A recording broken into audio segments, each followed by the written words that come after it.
With the release of Stellar Blade's PC release, I thought that it would be good to revisit my thoughts on this game, and it is still phenomenal. In 2024, this would have been my game of the year, but Black Myth Wukong was just kind of on another level. That game was like a 9 out of 10. That game was so amazing. This is rather close. I adore the soundtrack. I think so many of the character designs are wonderful. I love how smooth this game runs. The PC version is perfectly optimized. So my thoughts are going to be pretty quick because this is basically across the board a solid game. It is not a 9. For me, this is rated a little bit lower, but it is still a really good experience. So graphics are fantastic. I had originally played this on the PS5, and of course now I'm trying it out on PC. I thought it did visually look much better on PC. I do also kind of have a behemoth of a PC though, so it makes sense. We had it at the maximum settings. Game looked gorgeous. Thought it was absolutely beautiful, so we're going fantastic. Aesthetic. Love the aesthetic of this game. I do wish that there was a bit more, honestly, of like a culture in this game. What I mean is like cultural outfits and kind of that diversity. I know, actually using the word in a proper way. Because a lot of the characters did look extremely similar. A lot of these, like, scavengers looked exactly the same. Their outfits were kind of copy and pasted. I wish that there was a bit more of a variance there, but I thought the general aesthetic with, like, the angel attire and a lot of those very beautiful details were phenomenal. So for aesthetic, I'm going very immersive. The music was absolutely amazing. Even though I loved Black Myth Wukong last year, this was my soundtrack of 2024.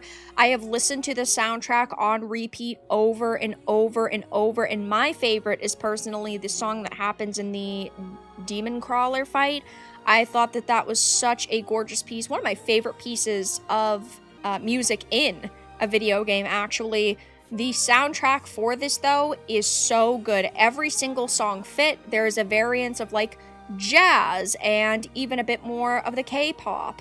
There is a lot of like heavy metal. There's a lot of very dark songs, lots of sad songs with piano and strings, and oh god, I just absolutely loved it. There was no song that felt off. One of my favorite video game soundtracks ever, period. Difficulty, I've obviously played this multiple times, so this run was very quick because I knew how to fight the bosses. I knew where a lot of, like, the weapon cores and the omnibolts and the body, cores were. So this was a rather quick run, but for the combat itself, I would say it's average. I definitely think that if you're playing this on a harder difficulty, it's going to be tough. Initially, that's not unlocked, though. I do think that the easy difficulty is nice as well because there is the kind of enhanced guide mode that helps you with the timing for dodges and parrying and things like that. I obviously didn't get any use out of it, but the difficulty is average. I wouldn't say that this is a very tough Souls-like experience. You know, you're crying and you're fighting a boss 50 times, but it does have a little bit of a kick at times. Bugs. I personally did not face any bugs throughout this playthrough, and honestly, in my other playthroughs, I can't even think of any bugs that I encountered either. This is just kind of a review of my general experience with this game in both cases, but I didn't face any, so that's nice. The story is obviously not amazing. It's not a 10 out of 10 best story ever, but it also does have quite a bit of a story, and if you really start paying attention to characters like Raven, she does have a lot of backstory, and she did affect the story in multiple ways.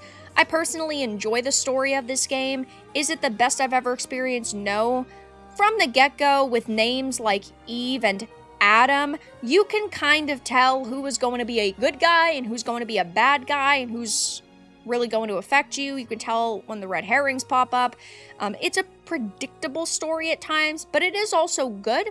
I would say it's serviceable, yeah. I think that that's a good way to describe it. I'm gonna go good because I don't feel all right is where I would put it. It would probably be between this, but it's fun enough. And if you pay attention, there is a story there. I wouldn't necessarily say that there's a lot of focus on the story. given the aesthetics of this game, but yeah, it is good. Gameplay is very fun. I thoroughly enjoy the gameplay in this. I have always had a very smooth experience. I think that the different combos are cool. I love a lot of the abilities. There are some that feel weaker, like talkie mode never has really done it for me, but it's still fun. Quality of life's perfect. I don't think that there's any features that are really missing here. I know often enough I say, oh, a game should at least offer a minimap, even if it's only like a setting in a menu. I think the scan does good enough. The scan distance is pretty good, kind of tells you where everything is, so I'm just gonna go perfect. I didn't have any big complaints. This playthrough is about 19 to 20 hours, so that's pretty good. I'm going to put it at average just because in this playthrough, I did not pick up everything because I knew where everything was. We just kind of Leroyed through, so I'm gonna go average.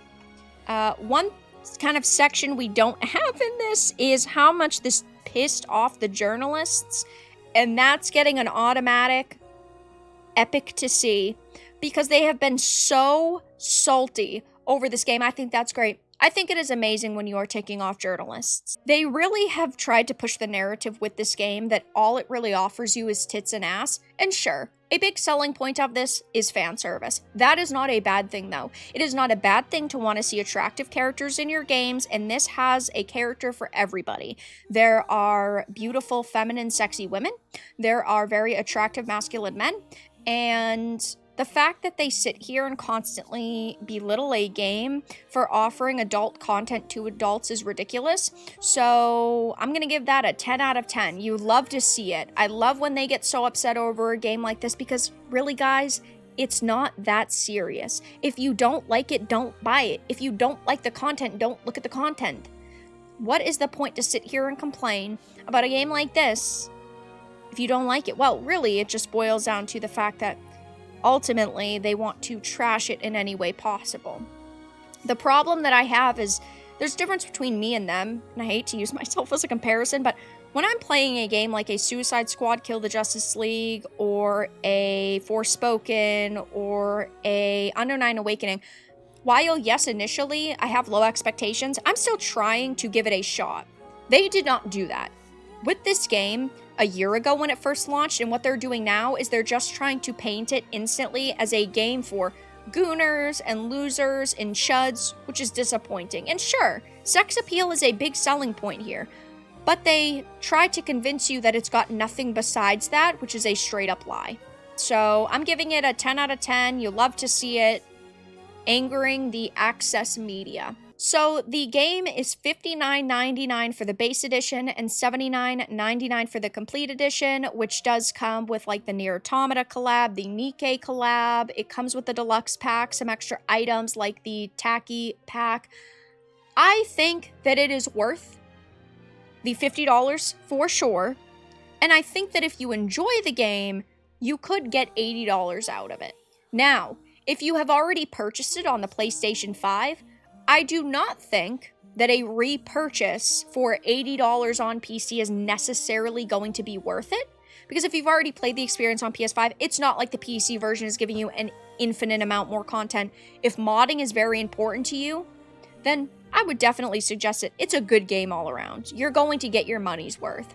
$60, this game is worth it. I think it is a really good experience. I've had a lot of fun with it every single time I've replayed it, and you guys know if I hadn't enjoyed it, I wouldn't be replaying it for, multiple times over 3 times. I do think that it is worth the $60. I think that it is a fun game all around, and you can definitely get your money's worth, especially if you are going to mod it.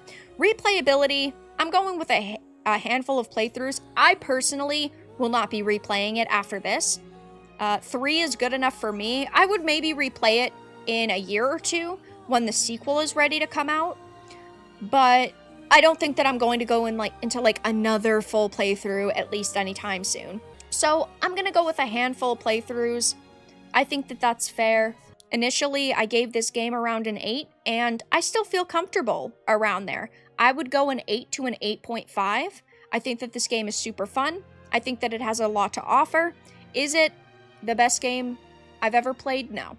Is it a competitor to an Expedition 33 or a Wukong?